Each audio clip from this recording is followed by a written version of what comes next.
Igbo ndị ọma na-ege ntị, ekele m nọ n'akụkọ ụwa tata bụ Tọzdee, ahịa Afọ, abalị 20 nke ọnwa nke ise n'afọ 2021, nke onye chiri ya zere uhuruchi ọma. Isiokwu a bụ ya ga-emebe akụkọ ị ga-anụ ugbu a.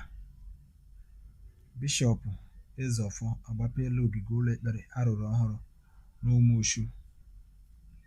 Ọkọ akụkọ bụzi mụ onwe m, Izunna Okafor. Tọzie ntị n'ala ka ị nụrụ akụkọ a n'uju. Bishọp ụka Anglican na Dayọsis Agụata bụ Bishọp Samuel Ezeofor emeela mmemme ịgbapegharị otu ogige ụlọ ekpere arụzigharịrị ọhụrụ na dayọsis ahụ.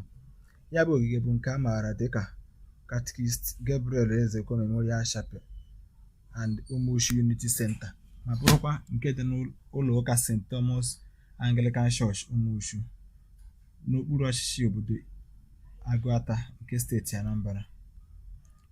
N'okwuchukwu ya na ofufe nrupụrụ isi ejiri malite mmemme ahụ, Bishọp Ezeofor, onye nyere nkọwa banyere ogige ahụ, chetara ndị sonyere na mmemme ahụ mkpa ọ dị mmadụ ịmara Chineke na mmadụ iji ndụ ya na obi ya niile nyere Chineke ozi n'ụwa, na ka aha ha wee baa n'akwụkwọ nke ndụ, nke na eluigwe na ụwa ga na-agbakwara ha akaebe ezi ndụ ha biri, ọbụla oge ha dị ndụ ma oge ha nwụrụ anwụ. Dịka ọ na-eme ka a mara na ogige ahụ bụ nke a rụrụ n'aha onye nkụzi ụka bụ katikist mbụ nọrọ n'ụlọ ụka ahụ, Maazị Gabriel Ezekwo, bụ nke ejiri kwanyere ya ugwu ma mekwa ka aha ya dị ọkpụtọrọkpụ. Bishọp Ezeofor ọkụkwaziri ọha na eze bịara mmemme ahụ ka ha makụọ Chineke ma jiri oge ndụ ha jere ya ozi iji nweta ezi ụgwọ ọrụ n'oge ikpeazụ. Na mbụ n'okwu nke ya, onye isi oche na mmemme ahụ ma bụrụkwa ọkaikpe ukwu steeti Anambra n'oge mbụ bụ ọkaikpe Peter Umeadị kọwara mmemme ahụ dịka nke magburu onwe ya, kelee ndị dị iche iche tụnyere ụtụ n'otu ụzọ maọbụ nke ọzọ iji mee ka ọmarịcha mmemme ahụ na ọrụ ahụ pụta ìhè, ọbụla dịka ọ kpọkuru ndị mmadụ ka ha mee ihe kwesịrị nṅomi ma dekwa aha n'akwụkwọ nke ebighị ebi tupu ha alaa mmụọ.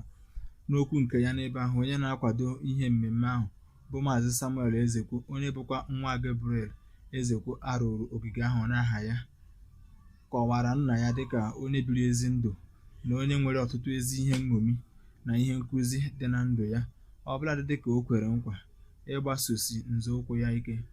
A nọrọ na mmemme ahụ mekwa emume ibipụta akwụkwọ ọhụrụ akpọrọ In His Days, bụ akwụkwọ Maazị Samuel Ezekwo na Ejiofor Umegbogu dere n'aha na maka ndụ Gabriel Ezekwo lagoro mmụọ, bụ ụzọ ọzọ ha siri wee chọkwa ịkwanyere ya ugwu ma mekwa ka aha ya dị ọkpụtọrọkpụ.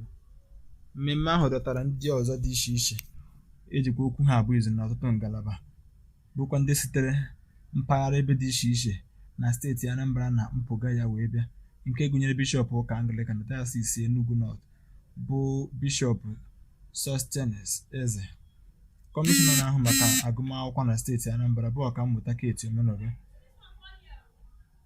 Most Reverend Maxwell Anikwenwa nke ụka Anglican, Eze ọdịnala Ụmụchu bụ Igwe Augustine Ezechukwu, tinyere ọtụtụ ndị ọzọ eji okwu ha abụ izu.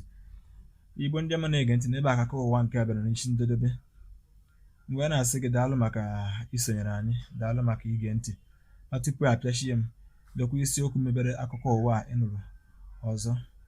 Bishọp Okafor, ya adịla gị mwute, Bishọp Ezeofor agbapeela ogige ụlọ ekpere arụrụ ọhụrụ n'Ụmụchu. Ndeewo maka isonyere anyị ọzọ. Asị m gị, dịka ị na-ehi ụra n'abalị a, rahụ jụụ ka afụta atawa afọ fọtara gị ihe ọma, ọbụla dịka ị na-efute echi ka afọ fụtakwara gị ihe ọma. Ndeewo maka isonyere anyị. Mụ onwe m bụ Izunna Okafor wee na-asị gị ka anyị nọrọ ya mgbe ọzọ. Ka ọ dị.